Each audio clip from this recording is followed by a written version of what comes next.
Halo guys, kami dari kelompok 7C akan memaparkan hasil diskusi kami tentang proyek ujian akhir praktikum mata kuliah metode numerik dengan studi kasus enzim kinetik. Sebelum itu, saya akan memperkenalkan anggota kelompok kami.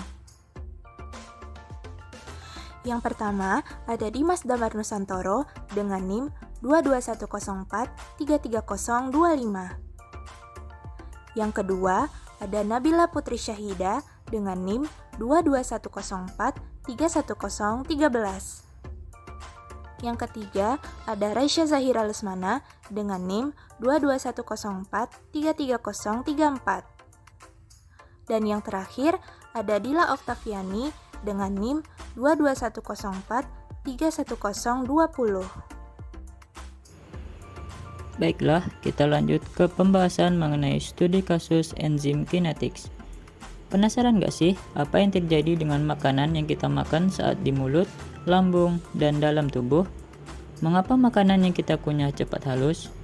Mari kita bahas pembahasannya berikut ini. Perhatikan ilustrasi berikut. Yang pertama, makanan dikunyah di mulut. Di mulut ada beberapa enzim, yaitu enzim amilase dan lipase. Kemudian, makanan bergerak menuju ke lambung. Kemudian, di lambung diproses dan menggunakan beberapa enzim, yaitu ada enzim pepsin, lipase, dan renin.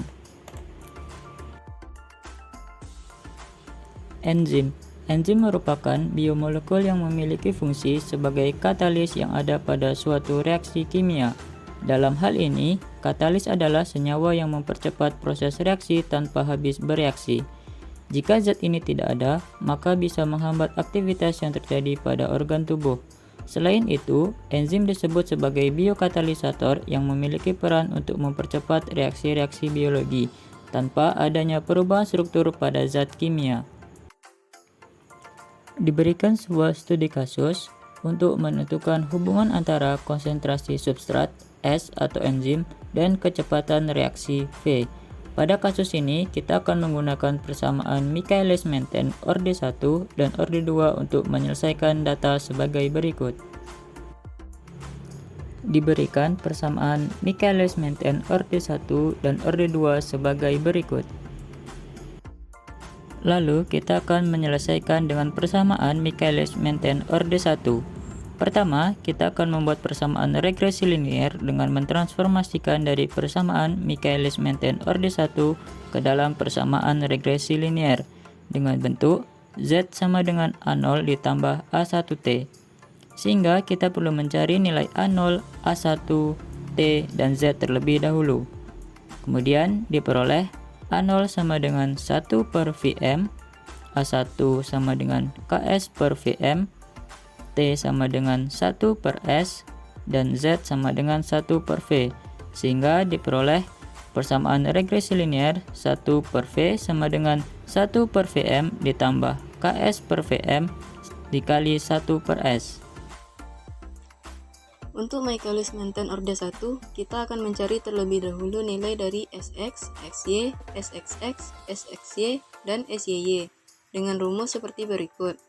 Dan diperoleh nilai Sx sama dengan 2,2831, Sy sama dengan 38,7798, Sxx sama dengan 1,1166, Sxy sama dengan 18,7490, dan Syy sama dengan 321,9275. Lalu, substitusikan nilai-nilai tersebut ke rumus A1, A0, dan R², sehingga diperoleh nilai A1 sama dengan 16,4019, A0 sama dengan 0,1904, dan R² sama dengan 0,9344. Kemudian kita akan mencari nilai Vm dan Ks. Didapatkan Vm sama dengan 5,2570 dan Ks sama dengan 86,2260. Sehingga diperoleh persamaan khusus Michaelis-Menten orde 1 yaitu V sama dengan 5,2570 dikali S dibagi dengan 86,2260 ditambah S. Kemudian kita akan memplotkan persamaan Michaelis-Menten orde 1 dengan menggunakan bahasa program MATLAB berikut ini. Kemudian diperoleh grafik persamaan Michaelis-Menten orde 1 sebagai berikut. Yang kedua, kita akan menyelesaikan kasus dengan persamaan Michaelis-Menten orde 2. Sama seperti orde 1, kita harus mentransformasikan terlebih dahulu persamaan Michaelis-Menten orde 2 ke dalam persamaan regresi nonlinear. Di sini hanya terdapat perbedaan yaitu antara yang orde 1 yaitu regresi linear dan orde 2 yaitu regresi nonlinear. Sehingga diperoleh persamaan regresi nonlinearnya yaitu 1 per V sama dengan 1 per Vm ditambah Ks kuadrat per Vm dikali 1 per S kuadrat. Nah, selanjutnya akan dicari hasil dengan menggunakan Michaelis-Menten orde 2.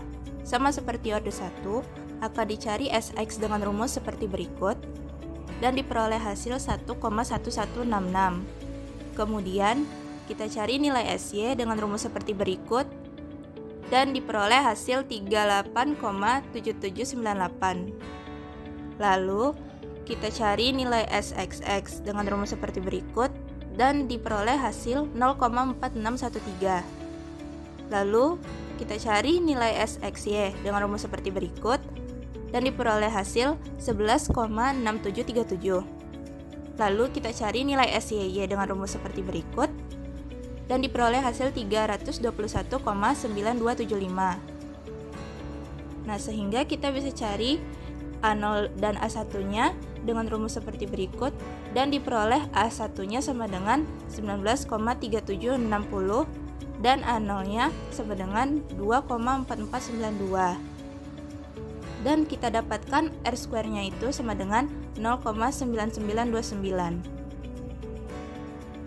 Nah, kemudian dan yang terakhir kita cari nilai V, Vm, dan Ks sehingga didapatkan persamaan Michaelis-Menten orde 2 yaitu V sama dengan 0,4083 S kuadrat per 2,8127 ditambah S kuadrat. Kemudian kita akan memplotkan persamaan Michaelis-Menten orde 2 dengan menggunakan bahasa program MATLAB seperti berikut ini.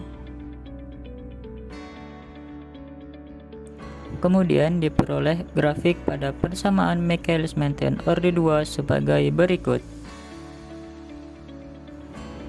Dapat disimpulkan bahwa pada kasus ini metode regresi nonlinear lebih baik daripada regresi linear. Hal ini dapat dilihat pada koefisien determinasi pada masing-masing metode. Dapat dilihat bahwa koefisien determinasi pada metode regresi nonlinear lebih mendekati 1 daripada metode regresi linear.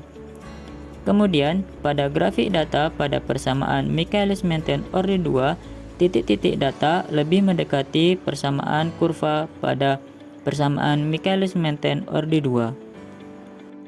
Dan dapat kita tarik kesimpulan juga berdasarkan hasil dan perhitungan yang kita peroleh pada pembahasan di atas, dapat kita simpulkan bahwa dengan menggunakan metode regresi linear dapat kita lihat hubungan antara konsentrasi substrat enzim terhadap kecepatan reaksi, yang dimana semakin tinggi konsentrasi substrat atau enzim maka kecepatan reaksi semakin tinggi, dan juga berlaku sebaliknya.